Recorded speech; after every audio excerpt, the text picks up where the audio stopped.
from Section PACO. So we are the Group 7s of Science. And usually, we are going to present to you the before, during, and after the evacuation. So we know the experience of the volcanic eruption, disaster, or fire. So we're going to evacuate safely and inform everyone about the disaster of our community. Now, we are going to proceed now to our main point of our topic. So, now let's watching. Let's go! Now, we are going to proceed now to before Earth. So, first, manatiling update. Panoorin ang mga balita at ulat ng panahon. So, if naay kalamidad, dapat matanood yun sa news if real siya or dili para ma-inform ka. And 2, gumawa ng plano, alamin ang mga ligtas na ruta at maintain point. So, dapat lagi tayong mag-isip if matos nato sa evacuation, mangita nyo itong evacuation like atong mga team, barangay, and usually mag-plan nyo sa ato ang mga unsa-unsa itong mga dalon o unsa itong kailangan. So, number 3, maghanda ng mag-impact ng mga dadalhing bagay tulad ng pagkain, tubig at gamot. So, dapat magdala tayo ng tubig, gamot, or sanina, or mga evacuation like mga rice cooker para instant, or even pwede po ito mga kunsa, like magdala og mga kandila para sa ato ang kailangan. And number 4, i-secure ang mga bahay, takpan ang mga bintana at itali ang mga bagay sa labas. So para dili maunsa sa mga bagyo or disaster and usually volcanic eruption, so dapat yung takpan na to ang ato ang balay para di siya masugdan og mga ashes or mga kawatan. And dapat yun, i-secure yun na to ang mga birth certificate and ato importante.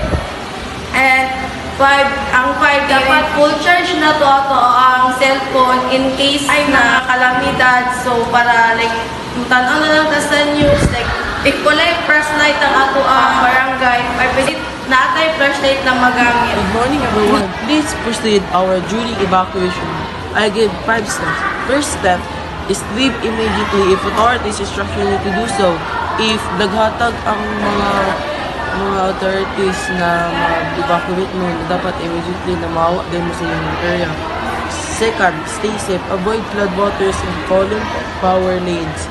Pero na mga baha, mga flood water na yung mga kuryente. Then, 3, stay connected. Keep your phones with you. Ang phones, yun, kaya mo dyan na siya ang kailangan sa to. If in case of emergency, mas kailangan na siya og flashlight. Then 4, follow routes. Use design evacuation routes. Muna siya kaya nagadto mo ruta na kailangan mo sa evacuation area. 5, stay calm. Keep a level head and follow instructions. If naghatag ang mga authorities o mga instruction na ginatag sa inyo, dapat i-follow din mo para ma-adto mo sa safe sa evacuation area. There are 5 things you should do after an earthquake happens. The first thing you should do is wait for the clearance of the authority to say that it is okay to go back home or go back inside the building, because an aftershock might happen that will make a building collapse so suddenly. The second step is you should take a picture, document the damages caused by the earthquake. It is so that an expert can assess the damages and repair it quickly. Clean up. When you return home after the earthquake, check your surroundings, throw away any spoons, food, or contaminated water.